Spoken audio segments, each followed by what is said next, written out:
This is why I don't recommend for my clients to count calories. Most of them are really sick folks. First of all, they don't need any more stress in their life. They just need to get some healthy food in them. You guys you're at a different place. If you need to know how many calories you're eating, use that app, the MyFitnessPal. That's fantastic. If it is more stressful for you and you're gonna beat yourself up over it, forget it. Don't do it. If you're gonna think, oh my God, oh my God, oh my God, oh my God, oh my God, how much of that do you already have in your life? Do you want more of that? If you can do it and try it out as an experiment to see what's happening with your food intake, awesome. I'm totally for it. I think it's great. Okay? How are you guys doing? I have one quick question. I think you and I went back and forth about this a little bit. Can you give us in grams then about how much protein you'd like us to be eating a day? Or in grams per day? Yeah. Or I think we talked about 50% of our calories. Is that what you want? 50% of our calories? If you are shooting for weight loss, yes. Usually I tell people to start out with a 40, 40, 30 diet. And that's 40, no, I did it wrong. 30, 30, 40. Yes, 30, 30, 40. So you would get 40% of your daily intake from carbs, 30% from protein, and 30% from fat. That's for just an individual walking down the street. When I tell people to do that, I give them what's called a fine-tuning quiz. So they can gauge to see how they feel after they eat. If they feel a little sluggish or a little tired, those percentages are off. They need a little bit more protein and a little bit less carbohydrates. Usually nowadays that's what it is. Because if you really calculate that 30, 30, 40,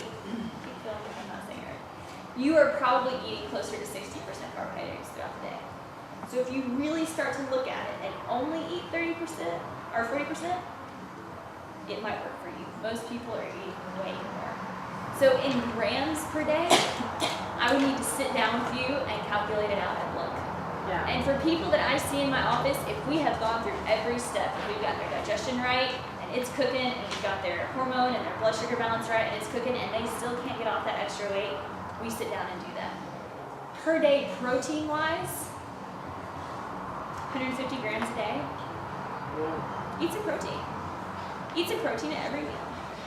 I mean, if you think about a chicken breast, it's about the size of my hand, with the skin on. Okay? That is 30 grams of protein. So if you're eating one of those at every meal and you're eating protein snacks in between, that's going to be between 120 and 150 grams of protein a day. It's some protein. It's okay as long as you eat it with enough fat. If you don't, you're going to wreck your kidneys. So let's get that straight. So I saw on the website said that you take your weight and divide by 2.2, and that determines how much a person should consume in protein. Huh, I haven't seen that. That's I interesting. looked at it last time I met. That's cool. I'm just curious. Try it. Yes. It has to have. Here's the deal. Every one of you is different. What works for you is not going to work for you, or you know what I'm saying? So you guys have to, like, what I'm kind of trying to do is get you to, like, feel your body. I hate to say that, but to feel it out. What is working? Are you tired after you eat? Something's off. And I can bring in that fine-tuning mini quiz so that you guys can take it. I think I passed it out, or sent it to the group at Real Wheels. Were you there for that?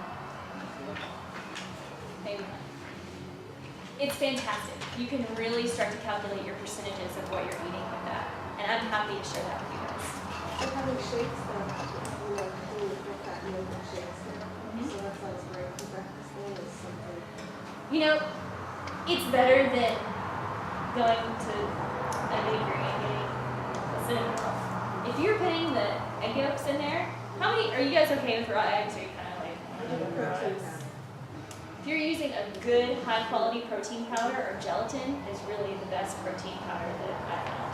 You're getting some protein. You're getting quite a bit. Who here is doing the raw eggs? I used to eat a dozen a day.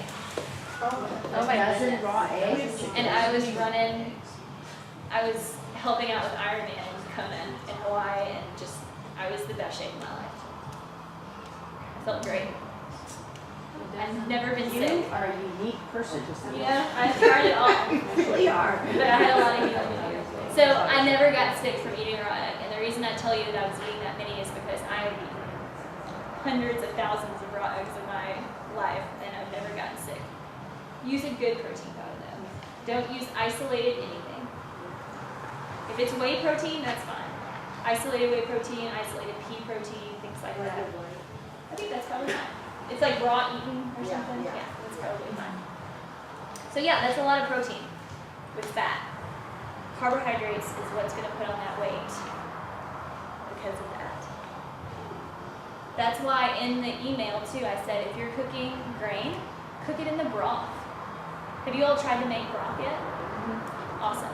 Cook your grain in the broth. It's so good, and it's going to give you the protein and fat to handle any little blood sugar spikes that you might have, and it's extra protein. I'm trying to sneak it in anywhere I can.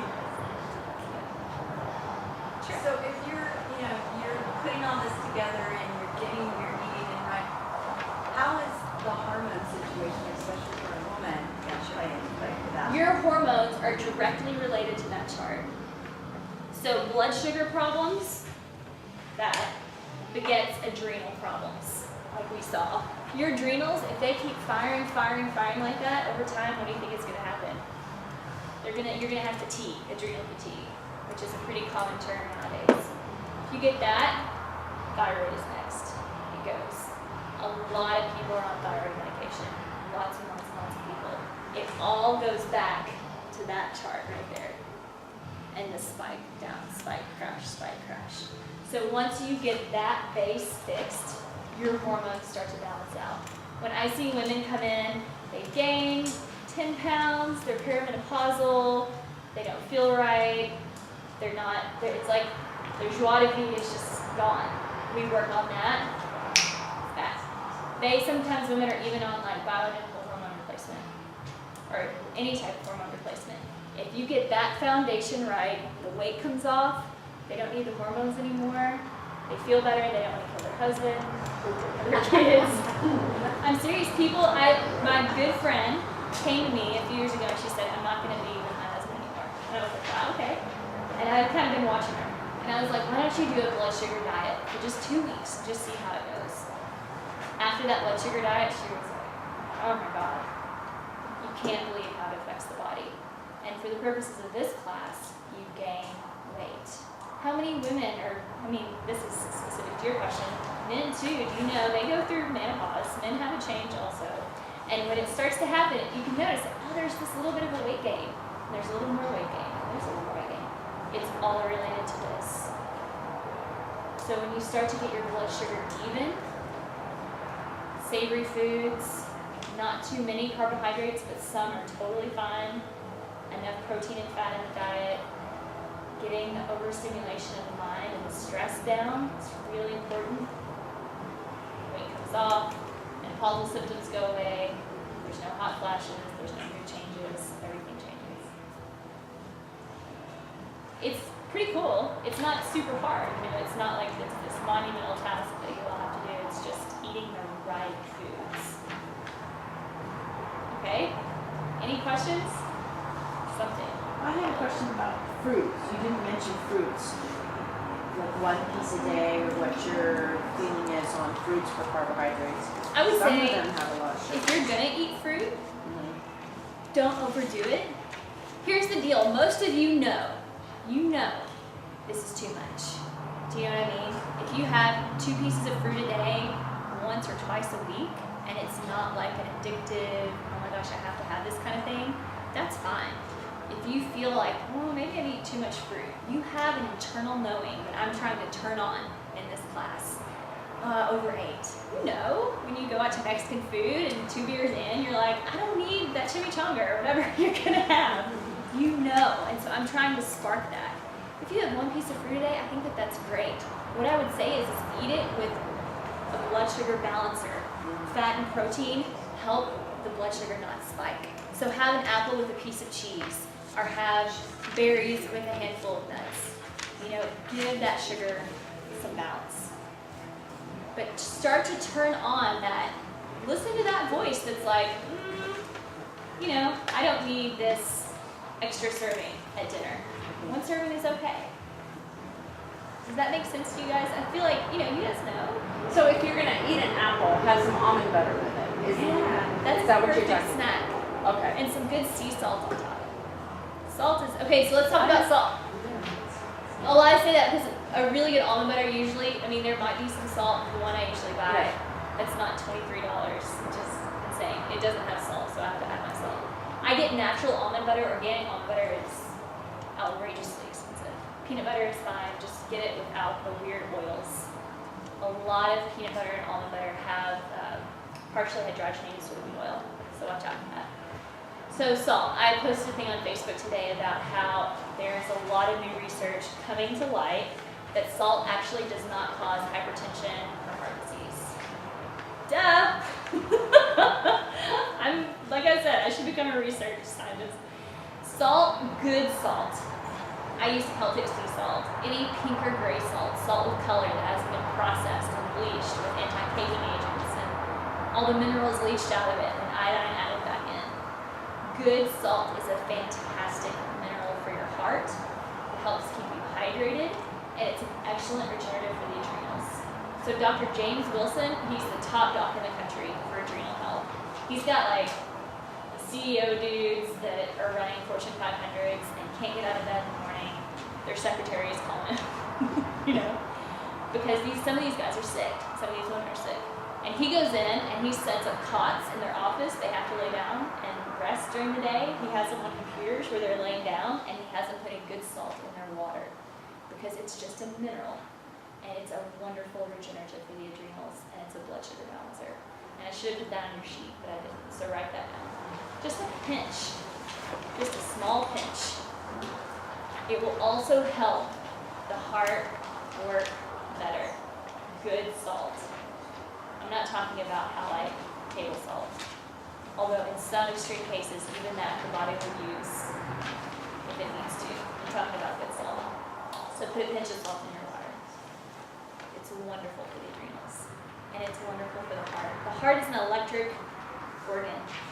Are you guys hip to this? It runs on electricity made from minerals in the body. And salt is just a mineral, that's it. The pink and the gray that you see in that, that's a mineral. So I could give you a mineral supplement, or you could just take a little bit of good sea salt, and it's got 98 different minerals in it. It's fantastic. Be afraid of the white salt. Don't be afraid of the white salt. How are you guys doing? Any more questions? Yeah. What's the difference health-wise for the homemade broth versus buying like an organic It's the broth? difference between night and day. So when you make broth yourself, you are actually leaching all the nutrients out of the meat and the bones. Especially with bone broth, like if you let a bone-in meat simmer and simmer and simmer for 12 hours, you are pulling out amino acids, the gelatin, the bone protein, biotin, folic acid, all the B vitamins, vitamins A, K2, E, D, I mean it's everything. It's the main food that I use when I'm working with chronically ill people, is broth. They do not get those effects from the broth at the store, it's a different animal. I'm not saying it's bad. If you're well, if you're healthy and you're in a pinch and it's 10 minutes before dinner and you go to the store, yes, buy some organic broth. But if you want the digestive healing effects, which really is to lose weight, make your broth. Make your broth. The reason why I'm using a lot of these food recommendations for this class is I've worked with these sick people for many years. And they always come in and like, oh, I don't have diarrhea anymore. And I mean, you can't believe what some people experience. And you know what? We lost this weight. This couple the other day, I posted this on Facebook. He was like, oh, you know, all this stuff. And his wife was like, yeah, I'm a weight loss. And I was like, wait a second. They had both, like together, I think they lost like 19 pounds. You know, I mean, they keep losing weight because their body is healing. Holding weight is a symptom of some underlying problem that's wrong. And when you correct that problem, which is, I'm sneaking all of these corrective foods into you guys, you know, you will lose the weight. That symptom will go away on its own. But you have to do some little things